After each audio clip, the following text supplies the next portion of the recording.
ഹരിദ്വാർ ഹിമാലയത്തിലേക്കുള്ള കവാടമായി നിൽക്കുന്ന പുണ്യനഗരി.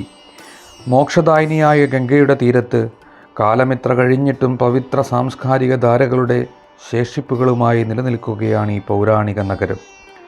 ഒഴുകിപ്പരക്കുന്ന ഗംഗാമാതാവിൻ്റെ മടിത്തട്ടിൽ ഗംഗാപ്രവാഹത്തിൻ്റെ ഉള്ളിലാണ് ഈ നഗരം സ്ഥിതി ചെയ്യുന്നത്. സമുദ്രനിരപ്പിൽ നിന്നും 1030 അടി ഉയരത്തിൽ ശിവാലിക്കുന്നുകൾക്കും ഗംഗാതടങ്ങൾക്കും മധ്യേ സപ്തപുരികളിലൊന്നായ മായാപുരി എന്നുകൂടി പേർക്കൊണ്ട ഹരിദ്വാർ മോക്ഷകവാടമായി നിലനിൽക്കുന്നു. 12 വർഷം കൂടുമ്പോൾ നടക്കുന്ന മഹാകുംഭമേളയ്ക്ക് സാക്ഷിയാകുന്ന ഹരിദ്വാറിലെ സ്നാനഘട്ടങ്ങളിൽ അനിർവചനീയ ആനന്ദം പകരുന്ന ഗംഗാ ആരതിയുടെ ആരവങ്ങൾ നിറഞ്ഞു നിൽക്കുന്നതായി തോന്നുന്നു.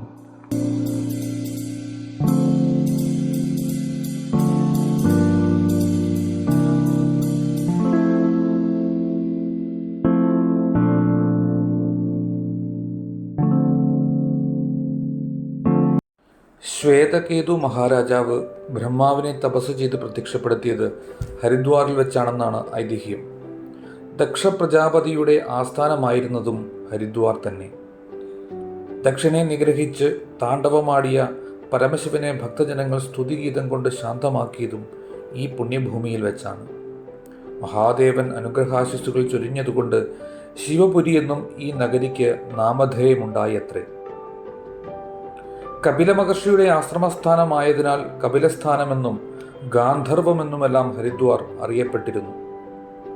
ക്രിസ്ത്വാബ്ദം 1-ാം നൂറ്റാണ്ടിൽ ഭാരതത്തിലെത്തിയ ചൈനീസ് സഞ്ചാരിയായ ഹുയാൻ സാങ് ആണ് ഹരിദ്വാറിനെ ഗംഗാതീരത്തുള്ള മയൂര എന്ന് വിശേഷിപ്പിച്ചത്. അംബറിലെ രാജാവായിരുന്ന മാൻസിംഗ് ആണ് ഇന്നു കാണുന്ന ഹരിദ്വാർ നഗരം പുനരുദ്ധരിച്ച് നിലനിർത്തിയതും ഗംഗയിലെ ഏറ്റവും പ്രധാനപ്പെട്ട സ്നാനഘട്ടമായ ഹർക്കി പൗരി എന്ന സ്നാനഘട്ടം നിർമ്മിച്ചതും. ഭഗീരഥന്റെ തപസ്സിന്റെ പുണ്യമായി ഗംഗോത്രിയിൽ നിന്നുത്ഭവിച്ച് ഭാഗീരഥിയായി ഒഴുകിയെത്തി ഹിമവത്സാനുക്കളെ തഴുകിയെത്തുന്ന അളകനന്ദയുൾപ്പെടെയുള്ള നദികളെയും നീർച്ചാലുകളെയും എല്ലാം സ്വാംശീകരിച്ച് ഋഷികേശിലെത്തി ഗംഗ ഹരിദ്വാറിൽ നിന്നങ്ങോട്ട് പൂർണ്ണരൂപം പൂണ്ടൊഴുകുകയാണ്.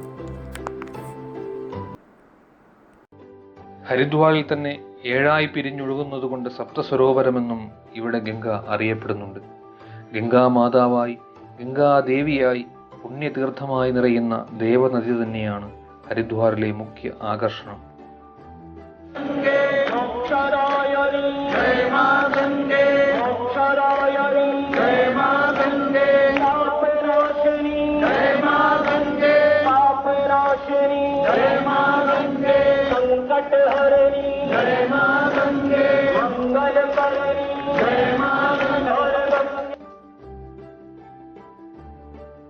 നിരവധിയായ തീർത്ഥസ്ഥാനങ്ങൾ കൊണ്ടും ശില്പചാതുര്യം തുളുമ്പുന്ന ചെറുതും വലുതുമായ ക്ഷേത്രസങ്കേതങ്ങൾ കൊണ്ടും സന്യാസി ശ്രേഷ്ഠന്മാരുടെ ആശ്രമ സവിധങ്ങൾ കൊണ്ടും സമ്പന്നമാണ് ഈ നഗരം.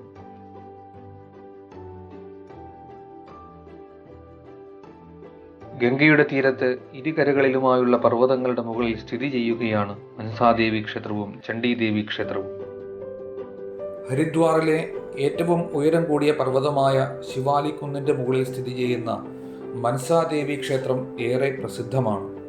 മൻസാദേവിയുടെ തിരുനടയിൽ നിന്നും നോക്കിയാൽ കാണുന്ന ഹരിദ്വാർ നഗരിയുടെ ദൃശ്യം വാക്കുകൾക്കതീതമാണ്.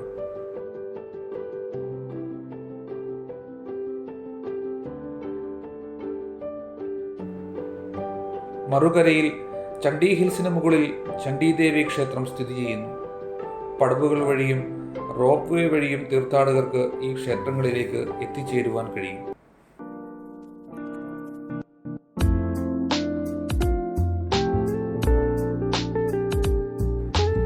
ദക്ഷപ്രജാപതിയുടെ ആസ്ഥാനമായിരുന്ന ദക്ഷയാഗത്തിനു വേദിയായ കങ്കൽ, മോക്ഷപദം തേടിയെത്തി ജലസമാധിയിലേക്കമരുന്ന സന്യാസിമാരുടെ സമാധി സ്ഥലമായ നീൽധാര, വൈഷ്ണോദേവി ക്ഷേത്രം, വേദവ്യാസ മന്ദിർ, ഭാരത് മാതാ ക്ഷേത്രം, ഇങ്ങനെ നീളുകയാണ് ഹരിദ്വാറിലെ കാഴ്ചകൾ. 12 വർഷം കൂടുമ്പോഴാണ് ഇവിടെ മഹാകുംഭമേള നടക്കുന്നത്. കോടിക്കണക്കിന് ആളുകളാണ് കുംഭമേളയിലെ വിശേഷ ദിവസങ്ങളിൽ സ്നാനത്തിനായി എത്തുന്നത്. ഭാരതത്തിൻ്റെ വിവിധ കോണുകളിൽ നിന്നും ഹിമാലയ സാനുക്കളിൽ നിന്നും നാഗാ സന്യാസിമാരും അഘോരികളും ഉൾപ്പെടെയുള്ള വിവിധ സമ്പ്രദായങ്ങളിൽപ്പെടുന്ന സന്യാസി സമൂഹം ഉൾപ്പെടെ ഭക്തസഹസ്രങ്ങളാണ് കുംഭമേളയ്ക്ക് ഇവിടേക്ക് ഒഴുകിയെത്തുന്നത്. സൂര്യചന്ദ്രന്മാർ മേടം രാശിയിലും വ്യാഴം കുംഭരാശിയിലും എത്തുന്ന വർഷം കുംഭപർവയോഗം സംഭവിക്കുന്നു. ആ സമയത്താണ് മഹാകുംഭമേള ഹരിദ്വാറിൽ നടക്കുന്നത്.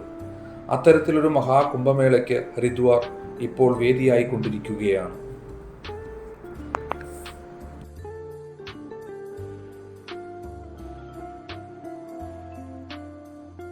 ഗംഗയിലെ ഏറ്റവും പ്രധാന സ്നാനഘട്ടമാണ് ഹർ കി പൗരി.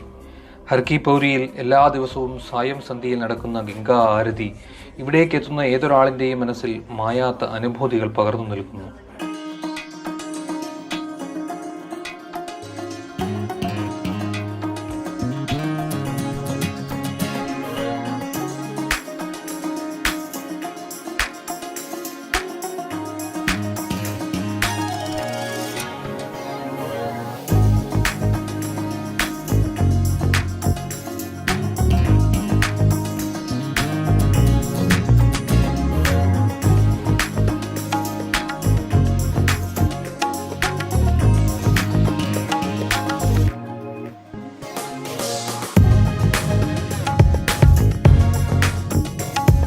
കൈലാസനാഥനായ പരമശിവന്റെയും ഗംഗാമാതാവിൻ്റെയും ജയഘോഷങ്ങൾ കൊണ്ട് പ്രകമ്പനം കൊള്ളുന്ന ഗംഗാതടങ്ങൾ. വെറുമൊരു കാഴ്ചക്കാരനായി വരുന്നയാളുടെ ചുണ്ടുകൾ പോലും അറിയാതെ ഗംഗയെ സ്തുതിച്ചു പോകുന്ന നിമിഷങ്ങൾ. സഹസ്രാബ്ദങ്ങളുടെ ചരിത്രമുള്ള മഹാഭാരത ഭൂമിയുടെ സാംസ്കാരിക ധാരയായി മഹത്തായ പൈതൃകവും പേറി ഗംഗാമാതാവ് ഇവിടെ ഒഴുകിപ്പരക്കുകയാണ്.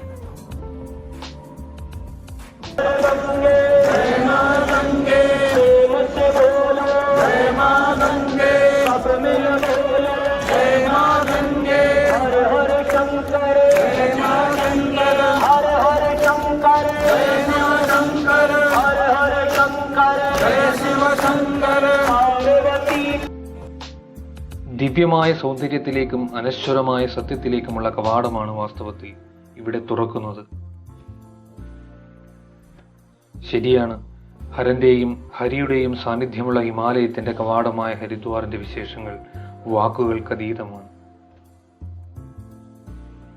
ഗംഗാമാതാവിനെ വണങ്ങി ആ പുണ്യസരത്തിൽ നീരാടി ഞങ്ങളുടെ യാത്ര ഇനി ഋഷികേശിലൂടെ ഹിമാലയ പാതകൾ താണ്ടി ഉത്തരകാശിയിലേക്കും ഗംഗോത്രിയിലേക്കും.